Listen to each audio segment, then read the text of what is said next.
Hello and welcome back to a new video of Adrian's Film Collectibles.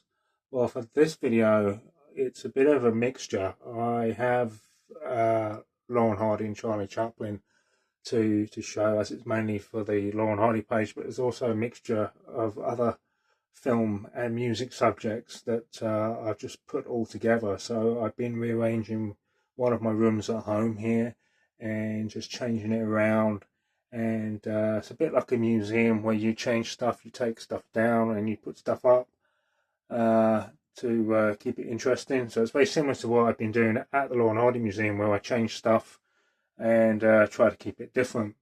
But with all this lot, these are all autographs that I've had for years, some of this stuff, and a lot of it is things that I grew up with that I just loved, different subjects, and that they're all very rare autographs.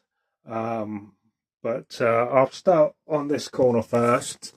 So just up here, you've got The Shining. So this is like the last scene at the end of the film with Jack Nicholson in the centre, which is a very sort of eerie shot of the film. Great film from the 1980 Stanley Kubrick horror. And then you have Jack Nicholson's autograph. That shot there of him is actually from One Flew Over the Cuckoo's Nest, so it's a little bit earlier, but it's a perfect example of his signature. So I've had that one for many years now. And then just further down here, you've got Lisa and Louise Burns that I met, which were the two girls, two sisters from The Shining. And I remember from being very young watching the film for the first time, and they scared the hell out of me. The sort of ghostly images of them in the hotel. They put on their Come and Play With Us, Adrian, forever and ever and ever, Lisa and Louise Burns. So it's a great autograph there, and to get to personally meet them. And then just this section here, this is all sort of Dracula theme section. So I grew up watching a lot of the Hammer horror films with Christopher Lee, Peter Cushing. I love those films from the 50s, 60s, and 70s. As you can see there, Christopher Lee signed autograph. And then you've got Gary Oldman from the 1992 Bram Stoker's Dracula. Love that film, great film. And then also you've got Bela Lugosi from the 1931 Dracula. And then just over here you've got the writer, author, creator of Dracula, Bram Stoker himself, with a handwritten letter, all in his hand, from 1889. And then it's signed at the bottom by Henry Irving, who was Bram Stoker's business partner. And so basically, Bram Stoker, he worked at the Lyceum Theatre in the West End of London with Henry Irving. So they were like in partnership for like 27 years or so. So they had a long friendship and working relationship. And Henry Irving was like a Shakespearean actor. So he's a very famous actor, also very famous overseas in America. And Bram Stoker travelled with him a lot as well. And but as a working relationship, Bram Stoker obviously took the idea of Dracula as well from Henry Irving as well. That I've read up on that, so that's quite interesting to read about that. As well as he got ideas from Vlad the Impaler, which was the Romanian prince, the historical Dracula. And then just down below here, you've got Linda Blair from The Exorcist, where she signed that Sweet Dreams, Linda Blair. So she was around 13 years old when she did The Exorcist. So again, she was only just very young, which was pretty rare to get, a kid back in the day to do a film as it was, but a great film, absolute classic. And then here you have Linda Blair's live cast. So this would be from probably around 13 or 14 years old. but it's her live cast for the makeup effects. So that's a nice piece to have there of movie history. And then moving up here, you have Doug Bradley, that's signed to me, and also met him. Again, great guy. He's just put up there, "To Adrian, see you in hell, Doug Bradley." So that was a few years ago now. And then just down below, you've got David Norton from the 1981 An American Werewolf in London, which is an absolute classic werewolf film and great special effects. Then you've got Robert Englund from A Nightmare on Elm Street. Great meeting him. Of course, I'm a bit shocked in that photo because I wasn't expecting him to do that. It's almost his tongue was almost stuck in my ear, which it wasn't rehearsed or anything. So I wasn't quite ready, but nevertheless, it's still a great shot. And then you've got Heather Langenkamp, that was in the original Nightmare on Elm Street, and she was also in the third one and the sixth film as well. Really, really lovely to meet her. And then you've got all the cast from the Hellraiser films of the four monster sort of demonic like demon Cenobites, and then Robert Englund's autograph there again there, and then also a piece of his jumper from the Freddy vs. Jason. And then just back this way, we'll just go down here.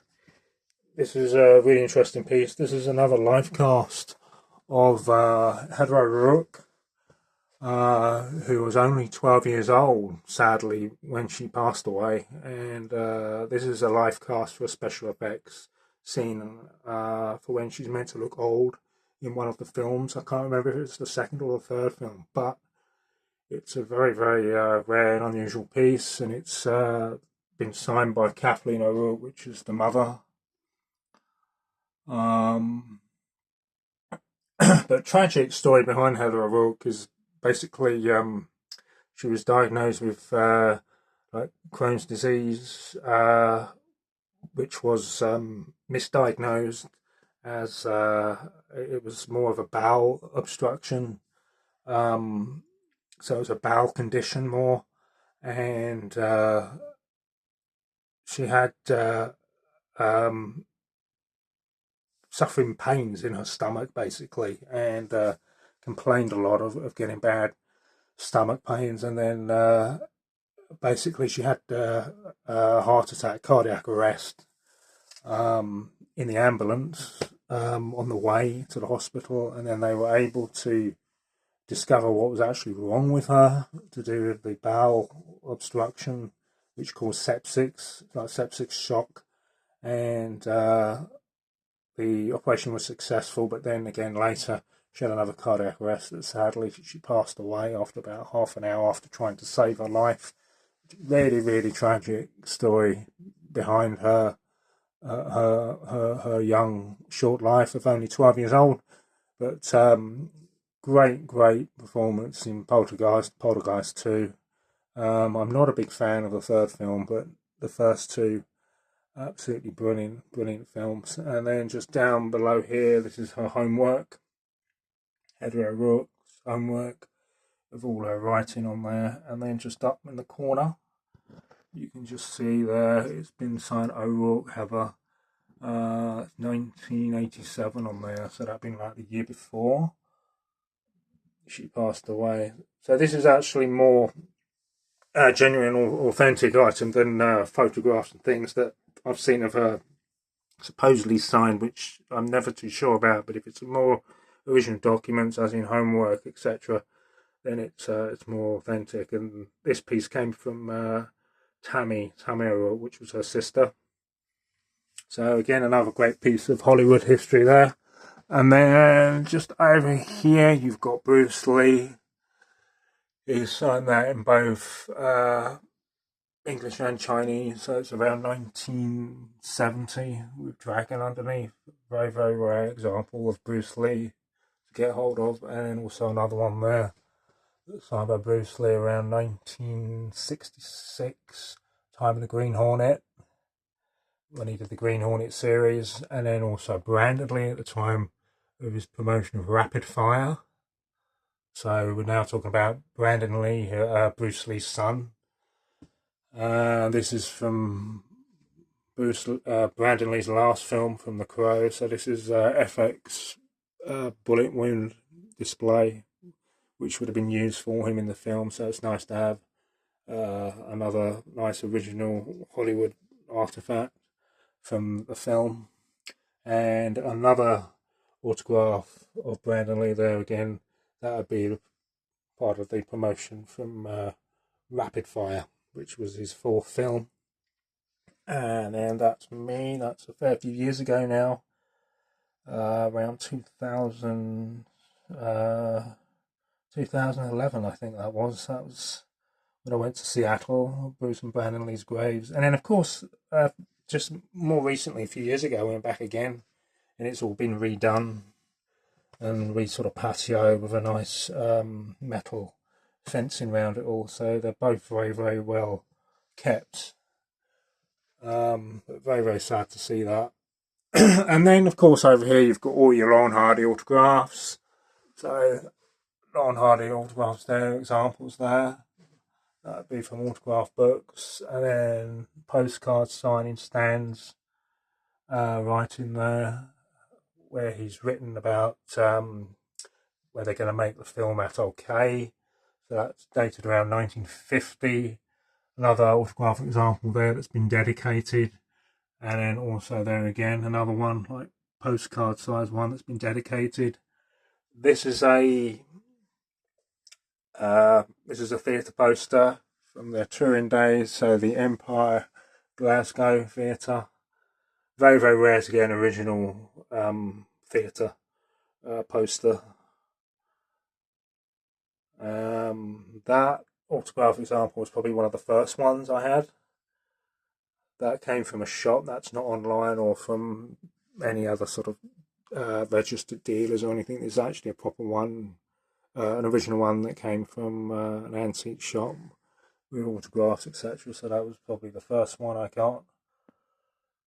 And then Charlie Chaplin, great example there. And again there, where he signed on image of himself, which is more of a rarer, larger, bolder signature, an authentic form. And then also Charlie Chaplin there, where he's put on there Merry Christmas, December 9th, 48.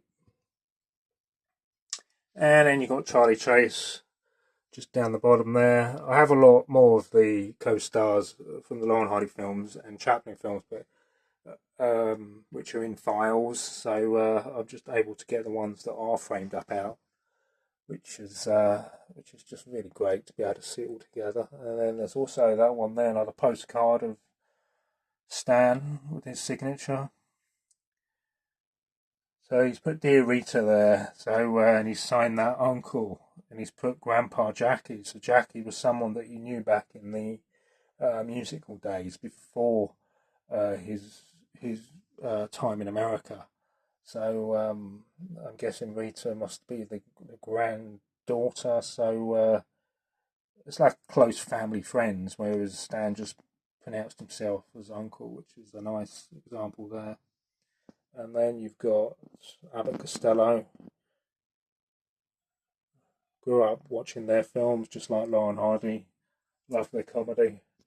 And then also this one here is another comedy one from Only Fools and Horses with Nicholas Lyndhurst and David Jason. Great, just great to have the two together there, which I've had for years. And then you've got another very rare one and tragic star, which is Marilyn Monroe.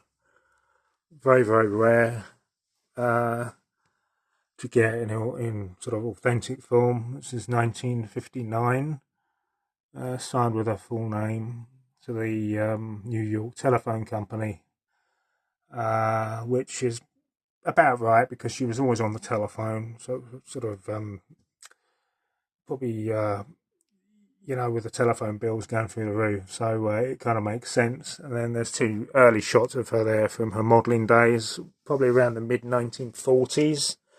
And then just in the corner here, which I will do another video on this one, which is this is like a letter order, when it's signed by Adolf Hitler on there, so that would be one of his orders. So very, very rare and historical war document, which I'll go over in another video at a later date.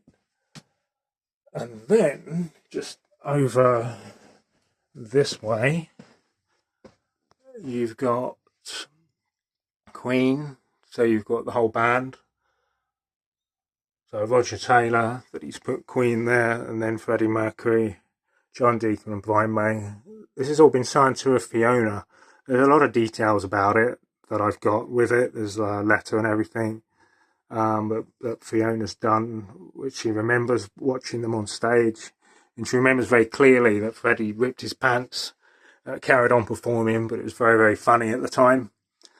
So this is pre-Bohemian Rhapsody days. So this has been 1973 maybe, or 74, or probably a bit earlier. But it's very earlier stages of them becoming a big band.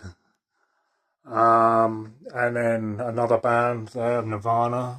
So I can remember when the Nevermind album came out in the early 90s, 91. Me and my brother absolutely loved it, couldn't stop listening to it. It was just such a big thing then. And you've got Dave Grohl and then Chris Novoselic and then Kurt Cobain. So again, another tragic musician. Great to have all their signatures together. And then also another one, Michael Jackson. I got hold of his when he was still very much alive. So it was pretty sad eventually, when we got the news that he passed away. So again, it's nice to have his. Great artist. And then just over this side, just come round this way. So that's just a nice big print I've got there in the middle there, the limited edition print of Freddie Mercury, and then Queen Night of the Opera, like CD plaque presentation there, and then just over here you've got John Lennon. A great example of his signature. Again, I always prefer his work, his solo work, better than the Beatles together. So that's just my sort of choice, which I prefer. But I again grew up listening to a lot of Lennon music. And then another example of Freddie Mercury. Again, it's been dedicated. I've heard about a lot of other sort of collectors. I hear about it that they don't like dedicated autographs if it's with someone else's name. But to me, I've never really been bothered by that because it's all extra. It's still there handwriting anyway, so it doesn't really matter. But again, another really nice example. And then just down below, you've got John Deacon. Again, bass player from Queen. And that'll be around 1984, the Works album. That's Freddie, very cheeky Freddie there. Right from I Want to Break Free. And then just over here, you've got me again there, Christopher Lambert, from the 1986 Highlander, classic film. Again, another one I grew up watching, absolutely loved it, still do. Great film. And again, Christopher Lambert was in the music video with Queen and Princesses of the Universe, sword fighting with Freddie. Christopher Lambert's autograph there as well. So great shot there. Again, really nice guy to meet him. So that is all of it. So again, there are more having files and that I've just collected over the years. There's a lot on Laurel and Hardy on those subjects, but and Charlie Chaplin. But again, it's just nice to get it all out on the wall, as a lot of this has been away. So it's just nice to see it all. It's when you've collected it, like I have over many years of collecting, and you want to enjoy it. But also when you have collections as big as I have, it's nice to be able to show it and share it, which is what I like to do, and to talk about it as well. So it's all good fun. So thanks for watching this video, and look out for the next one soon. Bye for now.